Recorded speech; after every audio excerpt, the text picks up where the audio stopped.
Sud Radio, tous au jardin. Tous au jardin avec Aurélien Davroux. Bonjour.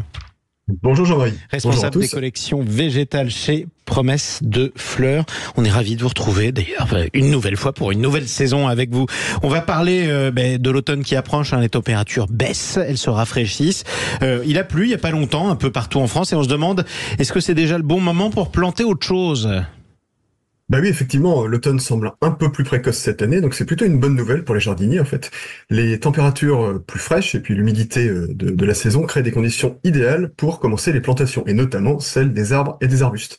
Alors même si le gros des plantations d'arbres en racines nues va plutôt se faire en fin d'automne ou en hiver, on peut déjà commencer à planter les arbres en pot dès maintenant, parce qu'ils auront tout le temps de bien s'enraciner avant les grands froids, parce que le sol est encore bien chaud. Et ils seront plus à même d'affronter l'été l'année prochaine aussi. Ah oui, ça c'est un bon conseil. Alors on observe aussi que le changement climatique a changé 2 ou 3 choses. Et oui, en fait, ça modifie un petit peu nos habitudes de jardin parce que les automnes sont en général plus longs et plus doux, ce qui veut dire qu'on peut parfois décaler les périodes de plantation et dans certaines régions, on peut se permettre de planter un peu plus tard que d'habitude. Effectivement, c'était les vignerons ce matin qui nous rappelaient que la date des vendanges avait tendance à changer au fur et à mesure.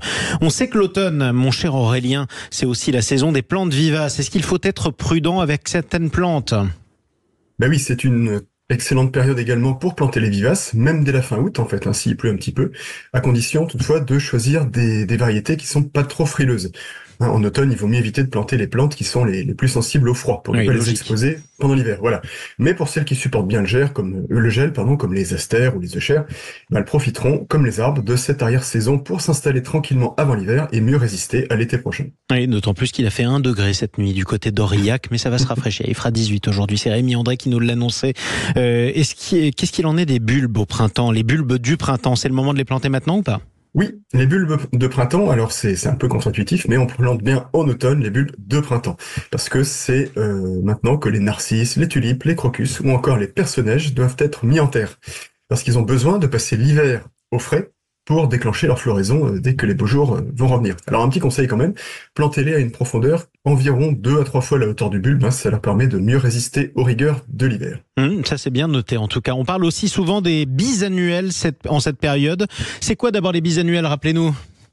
Alors les bisannuelles, ce sont les plantes comme les pensées, les myosotis ou les giroflées qui vont se développer pendant la première année et fleurir pendant la deuxième. Alors elles résistent bien au froid et même si elles ne fleuriront donc qu'au printemps suivant, elles ont elles aussi tout l'hiver pour se raciner et être prêtes à exploser de couleurs dès les premiers rayons du soleil. Voilà, si j'ai bien compté, dans 2 ans pour la bisannuelle. Au printemps suivant en fait. Au printemps suivant. Bon, ça va, ça se rapproche. Ça nous fait quand même une belle liste d'activités à faire cet automne, on est d'accord ? Eh oui. Dernier conseil ?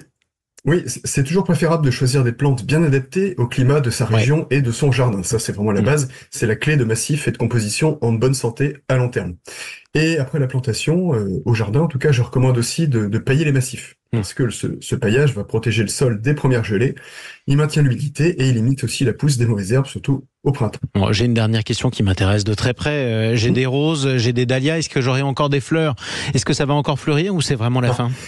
Alors les dahlias, dans les climats les plus doux, on peut les laisser, et parfois même dans certaines régions, on peut les laisser en terre d'une année sur l'autre. Il vaut mieux être prudent selon son climat.